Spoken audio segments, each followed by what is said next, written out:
Agenda econômica, estamos de volta hoje analisando aqui a questão da crise e da recessão. Nosso convidado é o professor Newton Marques, economista, membro do Conselho Regional de Economia e professor da Universidade de Brasília. Uma das questões que sempre foi ponto de muito debate, muita polêmica, é o papel dos bancos públicos, né? E o senhor tinha mencionado logo no início a questão da queda da taxa de investimento, ou seja, sem investimento, esse seria um dos fatores que podem contribuir para uma recessão. Qual tem sido o papel do BNDES? Não tem havido crescimento de desembolsos ou não tem sido suficiente? Bom, no ano passado houve, quer dizer, alguns anos, mas no ano passado ficou flagrante que foi uma liberação muito forte de recursos, né, para o setor privado. E a gente não viu esse retorno.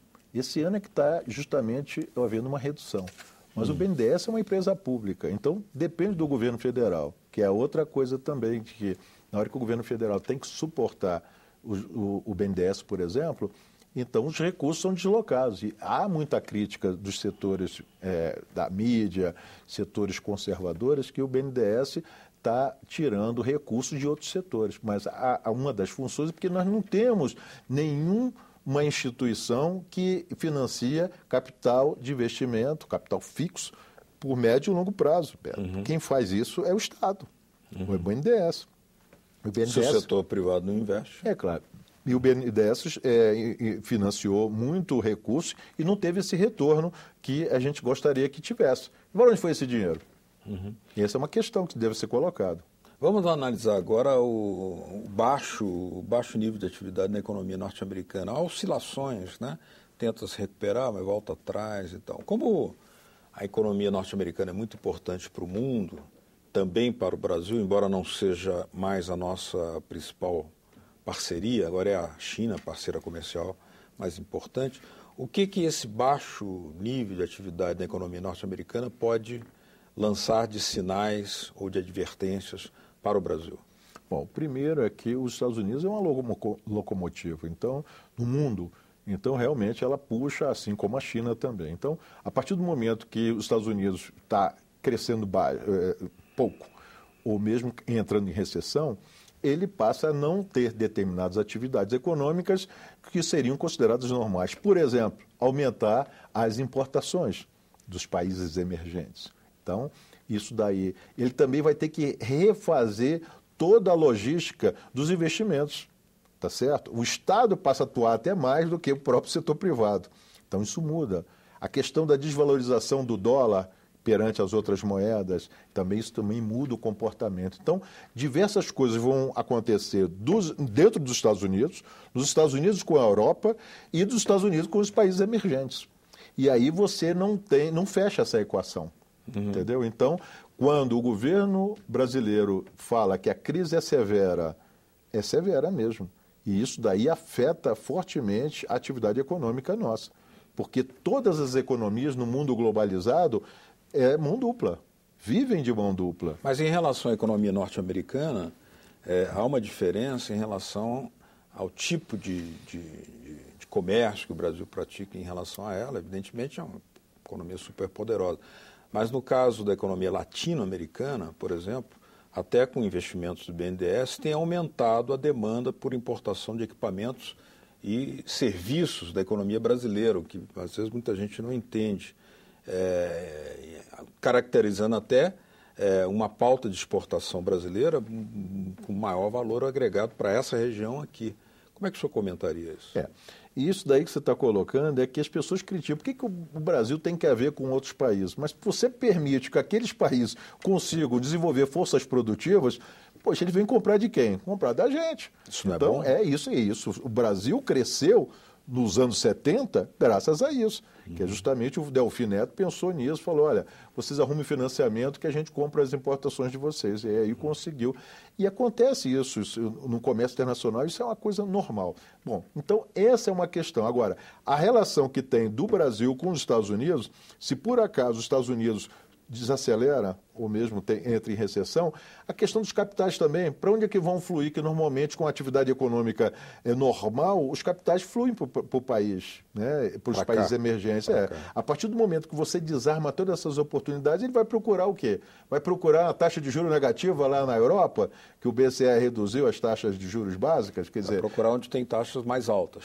Vai procurar. Vem para cá. Mas não seriam investimentos produtivos. E é claro, seria justamente uma barriga de aluguel, vamos dizer assim, que o capital vem aqui, apesar de ter gente assim, olha, quando você está pegando fogo, você não discute qual é o tipo de água que se joga.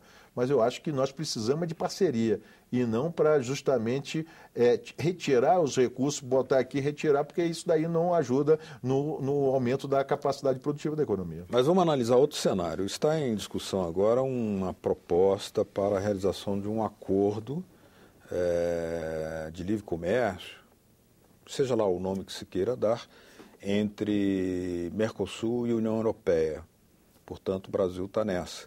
Ocorre que, havendo recessão lá, e a economia de lá tendo empresas com alto valor agregado, alta tecnologia, grande capacidade de competição, se nós perdermos, por meio desse acordo, a prática das tarifas comuns, aqui as tarifas, né, que qualquer país deve ter para se defender, isso não poderia ser perigoso? É claro, isso aí perigoso sempre para as empresas nacionais. Isso sempre foi uma discussão que houve aqui no país. Desde a criação do ALCA e outras, né, tentativas de criar uma área de livre comércio. Né? E o próprio Mercosul, ele não consegue avançar porque quem são os países? Argentina, Brasil, Uruguai, né, Paraguai.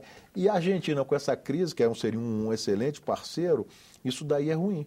Então não consegue. Por isso que às vezes as pessoas não entendem que o governo brasileiro querer ajudar a Argentina não é pura e simplesmente ajudar o governo Kirchner ou alguma coisa nesse sentido. É permitir com que esse projeto do Mercosul, ele emplaque. Agora, a ortodoxia não aceita isso, assim como não aceitou nem a criação do Banco de Desenvolvimento dos BRICS. Então, enquanto nós tivermos essa discussão, essa polêmica, a gente vai depender do grupo que tiver justamente sobre influência para ver o que poderia ser criado. Agora, concordo com você que se a partir do momento que você tem que abrir mão para fazer um acordo desse, a quem interessa? Entendeu? Então, se uma economia precisa desenvolver as forças produtivas e ele vê uma trava nesse processo, isso daí é ruim. A outra pergunta é no sentido oposto, que a União Europeia, que agora pretende fazer um acordo de livre comércio, lá eles praticam algum tipo de protecionismo para as suas empresas e seus mercados. Mas eles não aceitariam que nós fizéssemos algum tipo de proteção aqui. Isso é curioso, né, Beto? Porque a gente sempre fica falando assim, não, nós temos que partir de igual para igual, é o laissez-faire. E os próprios países que são o berço do laissez-faire não acabam adotando o laissez-faire. São protecionistas. Então, isso vale para os Estados Unidos, para a Europa, para o Japão, e vale para todos, para a China.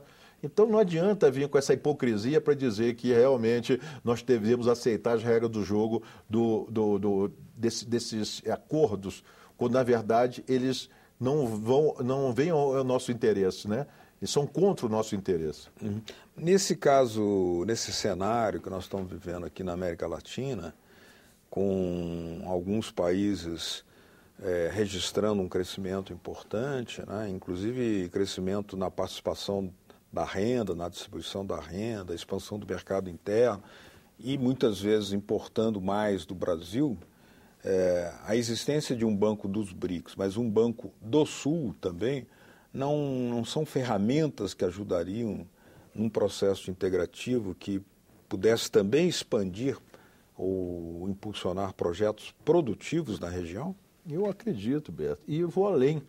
Eu acho o seguinte, se nós dependemos de Banco Mundial, dependemos de outras instituições, dos próprios países desenvolvidos que pudessem, né, criar um grupo para beneficiar esses países, nós já assistimos esse filme há muito tempo e nós vimos qual foi o final desse filme.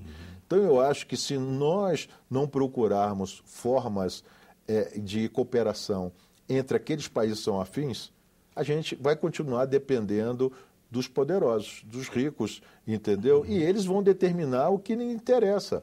que é isso que você falou. Se tiver que fazer um protecionismo, eles vão fazer um protecionismo. Se tiver que subjugar os países, parece até que a gente está voltando. É curioso que é um ciclotímico, né? Que a gente está voltando àquilo que as discussões que a gente tinha no banco de escola, né? Lembra, Beato? Aí o pessoal dizia que você era de esquerda, entendeu? Mas você vê que essa questão geopolítica desses países continua sempre. Vai mudando o rótulo, né? Mas o conteúdo é o mesmo.